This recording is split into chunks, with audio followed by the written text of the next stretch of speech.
자, 성도 여러분 안녕하셨습니까?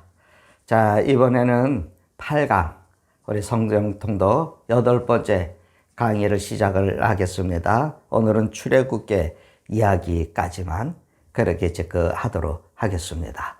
자, 우리가 지난주에 이제 지난번 창세기의 말씀을 우리가 상고했는데, 오늘은 이제 그 출애굽기 말씀입니다. 창세기가 한 민족이 태동이 되어지고 이제 태학이 씨앗이 심어진 것이라면, 출애굽기는 이제 그 싹이 나는 막 분만하는, 우리가 한 아이가 태어나는 것을 얘기하면 분만하는 그런 얘기라고 할 수가 있죠. 하나님께서 이제 하나님의 백성을 오랫동안 잉태하다가 마치 이제 진통과 출산을 하는 그런 이제 그 모습으로 그릴 수가 있습니다. 그래서 모세가 등장을 하고 10가지 극심한 재앙이 있고, 그리고 하나님의 백성이 애굽에서 이제 나오는 그런 얘기죠. 홍해의 물이 갈라지고 마른 땅을 행하고 드디어 하나님이 그 자유로운 백성으로서 그들의 삶이 이제 시작이 되어지는 거죠. 한 사람으로 시작했습니다. 창세기 12장에 보면 아브라함이라고 하는 갈대아 우르에 있었던 한 사람이 한 시작으로 하나님의 백성이 나라가 되고 민족이 되는 그런 이제 역사를 우리가 출애굽기를 통해서 볼 수 있어요. 그러니까 이제 태어났으니까 어떻게 아장아장 걷는 거에 지나죠. 그들을 데리고 시내산에 도착을 해서 그림을 한번 그려보세요. 그들의 젖을 먹이기 시작을 해요. 그래서 그들이 거기서 또 하나님 아버지를 알아보기 시작을 하고, 그리고 하나님의 자녀로서 살아가는 그런 법들을 배우는 거예요. 그러니까 이렇게 하라, 저렇게 하지 말라.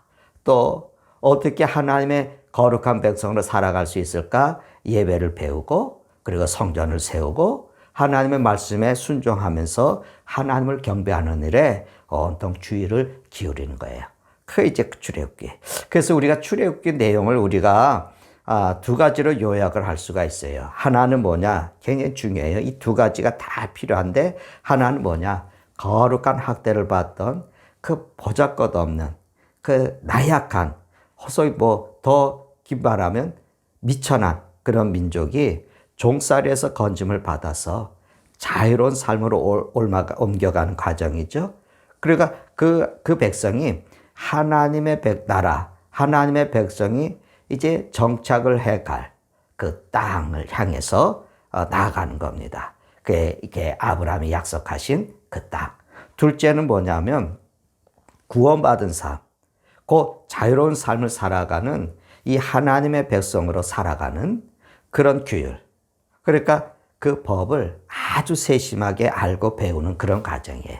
내가 하나님의 백성에 대해서 이제는 하나님의 백성으로 살아가야지 되는데, 어떻게 하나님의 백성으로 살아가야 되느냐? 살아갈 수 있는 방법이 뭐냐? 그것을 이제 배워가는 그런 얘기가 출애굽기 얘기입니다. 그래서 이 구원의 얘기에는 바로 이 두 과정이 없으면 온전할 수가 없어요. 그래서 출애굽의 사건과 그리고 율법과 규례를 배워가는 그런 이제 사건들. 그래서 이 두 가지를 우리는 염두에 두시고 출애굽기를 좀 읽어가야지 됩니다. 한 나라가 서기 위해서 당연히 이제 있어야지 될 그 틀들이 만들어져 가는 그런 과정. 그래서 법이 있고 땅을 향해서 가고, 그리고 규례를 따라서 순종을 배워가는 거 만납니다. 자, 창세기에서 이미 하나님 나라의 백성이 만들어졌죠. 근데 이제 이 하나님 나라의 백성이 이집트에서 노예로 살았죠. 얘기하는 철저한 학대를 받습니다. 하나님이 그걸 기뻐하시지 않은 거죠. 그러니까 이미 하나님은 그들의 조상에게 약속하신 게 있어요. 가나안 땅을 너희가 살게 하겠다고. 그래서 이제 출애굽의 사건은 하나님께서 노예로 있는 당신의 백성 이스라엘에게 자유를 주고, 또 그들을 약속의 땅으로 이끌어가는 얘기가 되죠. 그 과정 속에서 이제 한 민족을 이루기 위해서 많은 훈련을 해가는 거예요. 오늘 성도를 죄에서 자유를 주시고, 그렇죠? 구원의 죄의 압제에서, 죄의 압박에서 죄의 노예로 살아가던 한 사람을 구원을 하시고 그리스도 안에서 예수 안에서 구원을 하시고 그리고 영원한 나라 천국으로 이끄는 사건의 그림자에게 출애굽의 얘기죠. 자, 그런데 이스라엘이 애굽의 노예에서 자유를 얻었는데 바로 막 땅을 차지하고 그 땅에 들어가서 산 것은 아니잖아요. 아까 말씀을 드린 것처럼 10개의 기적을 이뤘고 또 애굽의 왕이 항복을 하고 홍해를 가르고 그런 엄청난 사건들이 일어나서 뭐 이스라엘이 막 흥분을 하고 감격을 하고 그러면서 이제 모세를 따라왔는데 땅이 온전히 준비된 것이 아닙니다. 그래서 그들이 살아가야 질 때는 우선은 뭐냐? 광야였어요. 자유를 얻었는데, 즉 구원을 얻었는데 그 살아가는 인생은 여전히 어디를 거쳐야 되냐면 광야를 거쳐야 되는 거예요. 그러니까 아직 이들이 가나안에 들어갈 수 없었어요. 그러니까 우리가 신앙의 생활, 이 교회 생활은 우리가 어떤 의미에서 어디에다가 비교를 하냐면은 바로 광야에다가 비유를 해요. 인생은 나그네. 이 나그네 인생길, 천성에 이르기까지 우리가 광야의 길에. 그래서 철로 역정의 이야기로 한 그리스도인이 하나님 구원을 받은 그리스도인이 천성에 이르기까지 가는 그 과정을 안에 그 하나님 이야기로 이제 나눈 얘기죠. 그 이유가 뭘까요? 아직 하나님 나라의 백성으로서 우리는 갖춰야 될 것을 갖추는 그런 기간이라고 할 수 있어요. 그래서 거기에서 이스라엘이라고 하는 하나님의 백성이라고 하는 하나님의 나라라고 하는 특징을 만들어가는 거예요.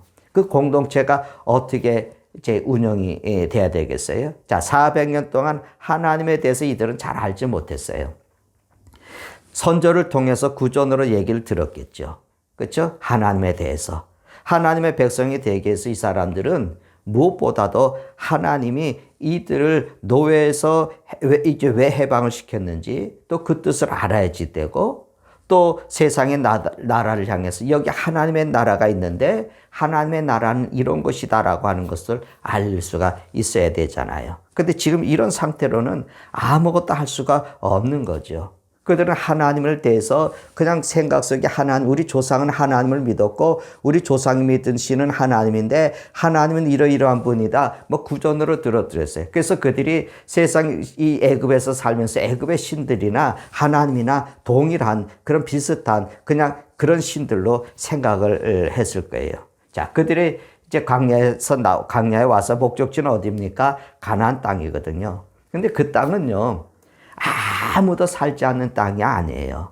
이미 그 땅은 자기들의 조상이 가나안 땅에 거류할 때 그때 또 이미 거기엔 주민들이 살고 있었던 땅이에요. 이미 거기에는 그 당시의 문화, 그 당시의 찬란한 문화가 꽃피어 있었고 그 당시 그 땅에 종교들이 있었어요. 그 땅에 나라들이, 국가들이 형성이 되어 있었어요. 그 나라는 어떤 나라일까요? 창세기에서 본 것처럼 세상의 나라죠. 그러니까 하나님의 백성이 이 땅에 들어가야 되는 거예요. 그래서 출애굽기라고 하는 것은 곧 뭐냐면 가나안을 정복해 가는 거하고 연관이 되는 거예요. 가나안의 문화라든지 가나안의 종교라든지 모든 것을 거기서 파괴해야 돼요. 그걸 가지고 하나님의 백성으로 살아갈 수가 없죠. 그러니까 출애굽의 사건이 단순하게 산책하듯이 준비되어 있는 그 땅으로 가는 것이 아니라는 겁니다. 여러분 창세기에도 하나님의 나라는 곧 뭐냐면 세상의 나라를 정복해야 된다 그랬잖아요. 오히려 세상의 나라에 문화가 들어오고 세상의 풍습이 들어와서 동화가 되어지면 그 땅은 악해질 수밖에 없고 그리고 심판을 받는 것이라고 그랬잖아요. 그런 관점에서 출애굽기를 보는 거예요. 그래서 출애굽기 속에서는 뭘 배워갑니까? 하나님의 백성의 특징이 뭐냐? 거룩이다. 세상과는 다르다.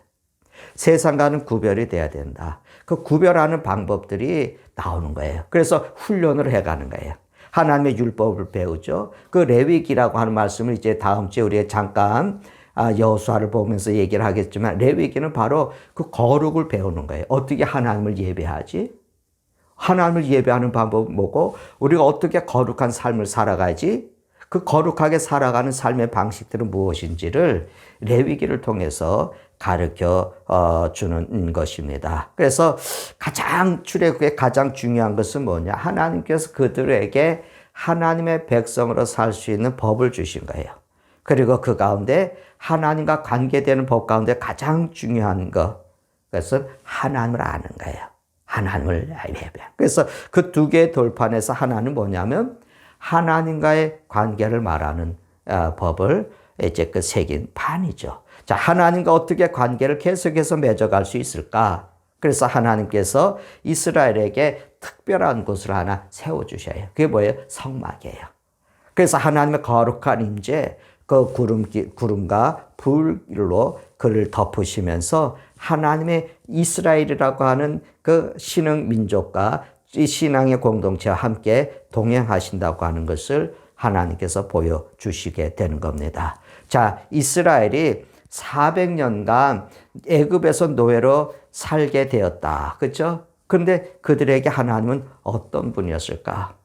그들에게 하나님은 어떤 분이었을까? 이게 굉장히 중요한 질문이거든요. 이거 좀 알아야 돼요. 아마 그들은 우리 조상 요셉 때문에 우리가 애굽에서 이제 살았는데, 근데 어느 날 우리 조상 요셉을 알지 못하는 왕으로 인해서 우리가 노예가 돼버리고 말았다. 뭐 이렇게 생각을 하겠죠. 그리고 이제 아까 말씀을 드린 것처럼 그들의 하나님에 대해서는 입으로 내려오는 말을 듣고 하나님에서 알았을 거예요. 아브라함의 하나님, 이삭의 하나님, 야곱의 하나님. 그래서 애굽에서도 이스라엘이 생각하는 하나님에 대해서는 그들이 그렇게 구전으로 들었으니까 하나님이 누구신지, 하나님이 어떠신 분인지 그냥 그렇게 깊이 알지 못하고 그냥 아까 말씀드린 거예요. 애굽의 저급한 신들과 같은 그런 신으로 여겼겠죠. 근데 그들이 하나님을 경험하기 시작하는 거예요. 애굽에 내렸던 10가지 재앙을 통해서 하나님의 능력을 알아가기 시작을 하고, 그리고 결국에 가서는 그 문설주에 바른 그 양의 피로 인해서 죽음을 면하는 구원을 경험을 하고, 자, 이런 사건들을 통해서 이스라엘은 하나님을 배워가기 시작하고 하나님을 알아가기 시작을 하는 겁니다. 그리고 이제 모세를 통해서 그들이 출애굽이 선언이 되어졌을 때 그들은 모세를 따라서 이제 나서기를 결단을 하는 거죠. 그리고 홍해를 건너가면서 세례를 경험을 하고, 그러니까 자기들은 그 홍해를 건너갔는데 애굽의 군대들은 전부 다 그 물의 수장이 되는 것을 목격하지 않습니까? 그래서 생명을 얻는 구원을 경험을 하는 거예요. 그리고 그들은 2개월 만에 시내산에 도착을 하게 됩니다. 하나님은 거기서 자, 이스라엘과 계약을 맺으시는 거예요. 마치 창세기 1장에서 이제 창세기 12장에서 하나님께서 아브라함에게 계약을 체결하신 것처럼 이 시내산에서 이스라엘 백성, 이제는 큰 민족이 된 이스라엘 백성과 계약을 체결을 하십니다. 400년 전에 아브라함에게 하셨던 것과 똑같은 언약을 하는 거예요. 그래서 이제 이 시내산에서 일어났던 일들이 성경에서 굉장히 중요한 부분이 돼요. 자, 출애굽 중간부터 이제 레위기, 민수기 10장, 그러니까 출애굽 중간부터 이제 레위기를 거치고 민수기를 거치고, 그리고 이제 이 민수기 10장에 이르기까지 바로 이 얘기가 뭐냐? 그게 시내산에서 일어났던 일이에요. 근데 이 시내산에서 약 한 11개월을 머물러요. 그래서 하나님과 계약을 맺고 하나님의 율법을 받고, 그 후에 이제 바란 광야라고 하는 것을 나가는데 거기에 가데스 바네아라는 곳에서 그 유명한 일이 일어납니다. 정탐꾼을 보내는 사건 일어나는데, 그 정탐꾼을 가나안 땅에 보냈던 사건으로 인해서 40년간, 그러니까 정확하게 말하면 37년 6개월간 그다음 광야에서 그들이 머물면서 광야에서 생활을 할 것을 선고를 받습니다. 그래서 정탐꾼 사건으로 애굽에서 나온 1세대는 어떻게 합니까? 그 바란 광야에서 다 죽어요. 그리고 이제 2세대인 이스라엘이 가나안에 들어가기 위해서 재훈련을 받아요. 율법의 말씀을 다시 듣고 다시 배우는 그런 시간들을 가져요. 그것이 어디에서 일어나냐면 모압 평지에서 일어나요. 그러니까 모압 평지에서 이제 가나안에 들어갈 직전에 모압 평지에서 일어나는데, 그것이 신명기의 이야기입니다. 그래서 이제 출애굽 사건에서 중요한 지역이 어디냐? 여러분 이제 읽어가면은 시내산, 여기서 하나님과 계약을 하고 율법을 배우고 하나님의 거룩한 예배를 배워가고 그래요. 그 다음 바란 광야. 이건 하나님을 배반하게 돼서 이스라엘 백성들이 40년간 머물게 되는 광야의 이야기. 모압 평지, 새롭게 훈련이 되어지는 율법을 다시 배우고 그리고 하나님의 백성으로서 살아가야 될 그런 모든 것들을 다시 익히는 그런 자리. 그게 이제 모압 평야입니다. 그래서 시내산은 출애굽, 또 바란 광야, 또 민수기, 모압 평지, 신명기 이렇게 이제 우리가 살펴보면 됩니다. 자, 이렇게 해서 창세기야 이제 앞에 우리 이제 7강에서 창세기, 이제 8강에서 출애굽기를 살펴봤는데 이제 우리 다음 주에 민수기의 얘기 그리고 또 되면 연결이 되면 여호수아 이렇게 이제 살펴보고 우리가 안 되면은 민수기 따로 여호수아 따로 이렇게 살펴보도록 그렇게 이제 하겠습니다. 자, 오늘은 우리 여기까지 출애굽의 이야기를 한번 이제 정리를 간단하게 했습니다. 성경 읽어가시면서 출애굽기에서는 하나님의 백성이 되는 훈련을 해갔다. 이것을 우리가 생각을 하면서 성경을 읽어갈 수 있기를 바랍니다. 자, 이제 8강 여기서 마치도록 하겠습니다. 감사합니다. 계속해서 우리 성경 금연 안에 읽도록 하십시다. 감사합니다.